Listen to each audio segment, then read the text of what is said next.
Class 12वीं की student आपका स्वागत है एक और धमाकेदार वीडियो में। गाइस जो आपकी यहाँ पर रुक जाना नई परीक्षा हो रही है, तो गाइस आपका पहला पेपर यहाँ पर अर्थशास्त्र यानी इकोनॉमिक्स का होने वाला है। तो गाइस आपका यहाँ पर अर्थशास्त्र का पूरे पेपर आ चुका है। अगर गाइस आप यहाँ वीडियो पूरा देख लेते हैं तो गाइस आपके 80 मार्क्स आने वाले हैं, क्योंकि मैं आपको सॉल्यूशन भी इसी वीडियो में आपको प्रोवाइड कराने वाला हूँ।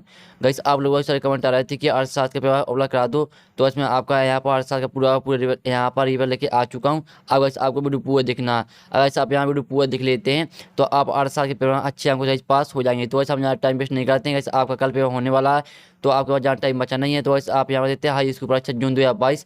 वैसा अर्थशास्त्र था आपका समय 3 घंटे का, आपका मार्क्स 80 का यहाँ पर देते हैं। और आपके दिए निर्देश भी पढ़ लीजिए अच्छी तरह से।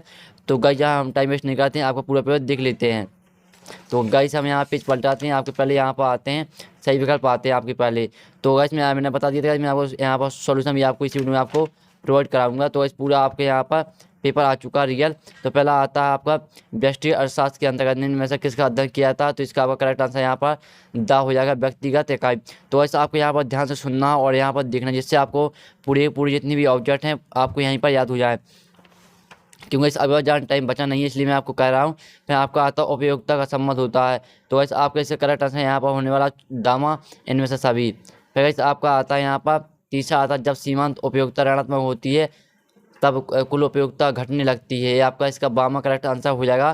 फिर आपका आता है चौथा स्थानापन्न वस्तुएं हैं। तो आपका इसका करेक्ट आंसर यहाँ पर 4 कॉपी हो जाएगा, यानी आपका इसका आ करेक्ट आंसर हो जाएगा। जो ऐसे यहाँ पे इंग्लिश मीडियम के स्टूडेंट है, जिस तरह से मैं यहाँ पे हिंदी मीडियम के स्टूडेंट बता रहा हूँ, उसी तरह से आपको यहाँ पर टेक कर लेना है और इंग्लिश मीडियम के स्टूडेंट।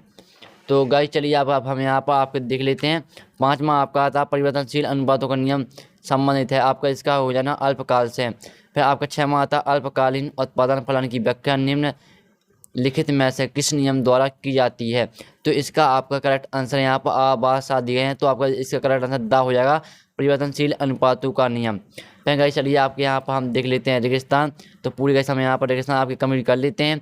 तो आपके यहाँ आते हैं 7 नंबर के रेगिस्तान यहाँ पर आ चुके हैं।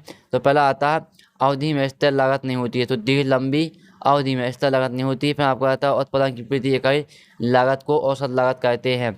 तो औसत लागत कहते हैं। फिर आपका आता है उत्पादन बंद कर देने पर परिवर्तनशील लागत शून्य हो जाती है। और फिर आपका चौथा आता है पूर्ण प्रतियोगिता की दशा में क्रेताओं व विक्रेताओं की संख्या बड़ी होती है। तो आपके इससे बड़ी हो जा रहा है यहाँ पर चौथा में। और तीसरे में आपका शून्य, और दूसरे में आपका औसत लागत, और पहले में आपका दिलंबी। फिर ऐसे आपके यहाँ पर 3 यहाँ पर खरीदस्थान हो रहा है, तो हम 3 खरीदस्थान और देख लेते हैं। तो वैसे आपके यहाँ पर जो 5वां खरीदस्थान आता है देखते हैं कम कीमत पर पूर्ति स्टॉक से कम होती है। और 6वां आता है कृषि वस्तुओं के लिए कीमत निम्नतम सीमा को न्यूनतम समर्थन मूल्य कहा जाता है। और मजदूरी तथा श्रम की पूर्ति के बीच ऋणात्मक संबंध होता है। और फिर आपकी आती है यहाँ पर संयोजनी। तो हम संयोजनी आपकी यहाँ पर पूरी कंप्लीट कर लेते हैं। ये आपकी 6 नंबर की यहाँ पर संयोजनी आती हैं। तो आपकी यहाँ पर कॉलम अ में आपकी दी गई संयोजनी। तो आप यहाँ पर देते हैं सामयिक कीमत। तो आपको सामयिक कीमत को मिलाना है यहाँ पर ई से, यानी मांग और पूर्ति, और औसत यहाँ पर संप्राप्ति, इसको मिलाना है आपको यहाँ पर जी से कुल संप्राप्ति बटे मात्रा। और यहाँ पर कुल संप्राप्ति को मिलाना है आपको यहाँ तीसरे जो कि तीसरी आती है कुल संप्राप्ति, इसको वैसे आपको मिलाना है एफ से पी गुणा क्यू कीमत एक्स मात्रा। फिर गाइस आपके द्वि अधिकार को मिलाना है आपको व्यापक से। और समष्टि अर्थशास्त्र का क्षेत्र आपको इसको कहाँ से मिलाना है, आपको मिलाना है 5वां जो है आपकी। तो आपको डी से यानी सूक्ष्म से।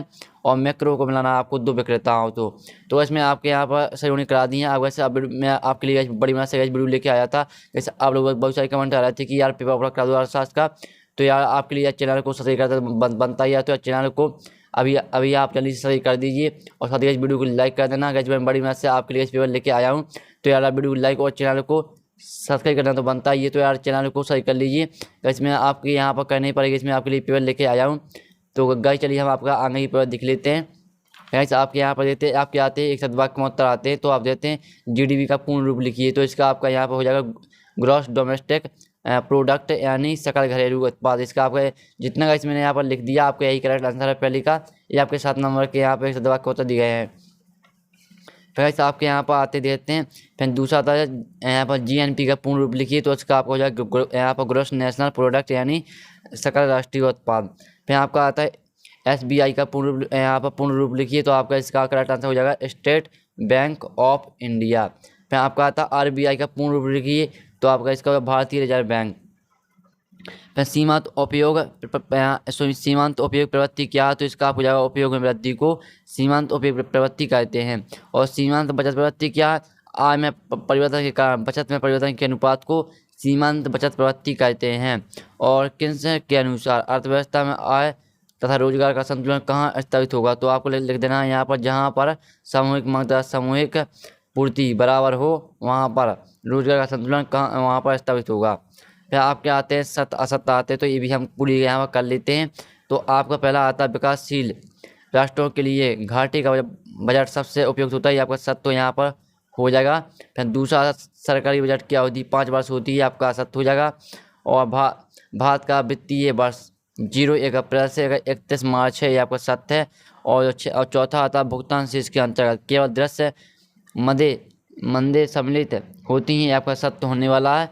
तो वैसे इस तरह से मैंने आपके यहाँ पर 4 सत्य असत्य करा दिया, आपके 2 और बच्चे तो हम 2 भी हम देख लेते हैं। तो वैसे आपके यहाँ पर जो आप 5वां आता है ये आपका सत्य है और 6वां आता है ये आपका असत्य है।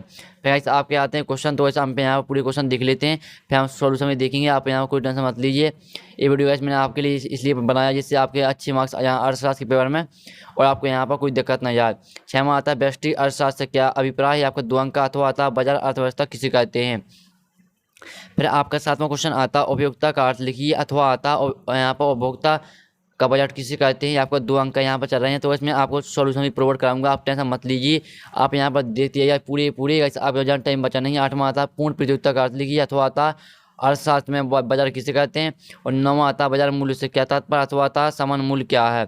ये आपके 2 अंक के यहाँ पर क्वेश्चन चल रहे हैं, आप यहाँ पर देखते हैं। गैस आपका 10वां क्वेश्चन आता है अल्प अधिकार का अर्थ लिखिए, आपका 2 अंक का। अथवा आता अल्प अधिकार बाजार की कोई 2 विशेषताएं आपको लिखना है, सिर्फ आपको 2 ही विशेषताएं लिखनी है, ये आपको 2 नंबर का है। फिर 11वां आता पूंजीवादी अर्थव्यवस्था किसे कहते हैं। और आपका अथवा का आता पूंजीवादी अर्थव्यवस्था की कोई 2 विशेषताएं लिखिए, आपका 2 नंबर का क्वेश्चन है, यहाँ पर देख लेते हैं। फिर आपका यहाँ 12वां क्वेश्चन आता है राष्ट्रीय आय का अर्थ लिखिए, तो ये आपका 2 नंबर का राष्ट्रीय आय। और अथवा आता टिकाऊ उपभोक्ता वस्तुएं किसे कहते हैं, टिकाऊ उपभोक्ता वस्तुएं किसे कहती है, आपका 2 नंबर का है। और 13वां आता मुद्रा का अर्थ लिखिए, तो मुद्रा का अर्थ आपको लिखना है, ये आपका 2 नंबर का क्वेश्चन है यहाँ पर।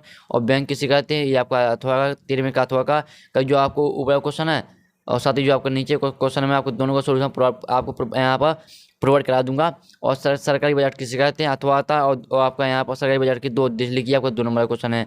तो यहाँ से आपके 2 नंबर के क्वेश्चन यहाँ पर चल रहे थे।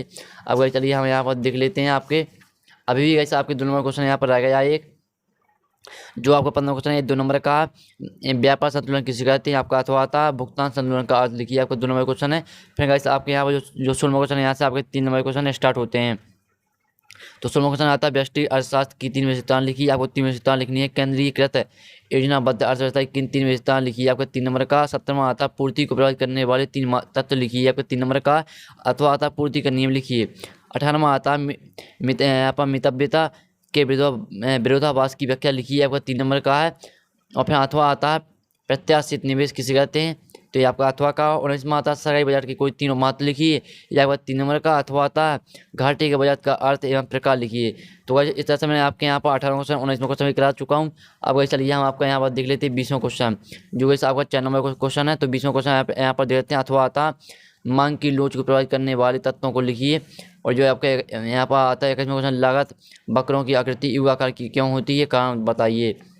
फिर आपका इसका अथवा आता निम्नलिखित तालिका श्रम का कुल उत्पादन अनुसूची को बताती है, इसके आधार पर श्रम की सीमांत उत्पादन अनुसूची बनाइए। तो आपको अनुसूची बनाना है, यहाँ पर सीमांत उत्पादन अनुसूची आपको यहाँ पर तैयार करना अच्छी तरह से। तो इसमें आपका 21वां क्वेश्चन करा दिया। आपका चलिए आपका हम 22वां क्वेश्चन देख लेते हैं। तो आपका यहाँ पर 22वां क्वेश्चन आता है, ये भी आपका 4 नंबर का देते हैं। निम्नलिखित आंकड़ों के आधार पर आय गणना विधि द्वारा राष्ट्रीय आय की गणना कीजिए। तो आपको राष्ट्रीय आय की गणना करना है, यहाँ पर आपकी आय दी गई है, तो देख सकते हैं अच्छी तरह से। और फिर आपका अथवा आता अथवा देख लेते हैं। निम्नलिखित सूचनाओं के आधार पर जीडीपी तथा एनडीपी आपको ज्ञात करना है। फिर आपका आता है यहाँ पर लास्ट आखिरी क्वेश्चन 23वां क्वेश्चन आता है। तो ये आपका 4 नंबर का। तो इसे भी आप देख सकते हैं, भारतीय रिजर्व बैंक की किस भूमिका को अंतिम ऋणदाता कहा जाता है, आपका अथवा का 3वें का 23वें का। और 23वें को ऊपर क्वेश्चन भी देख लीजिए।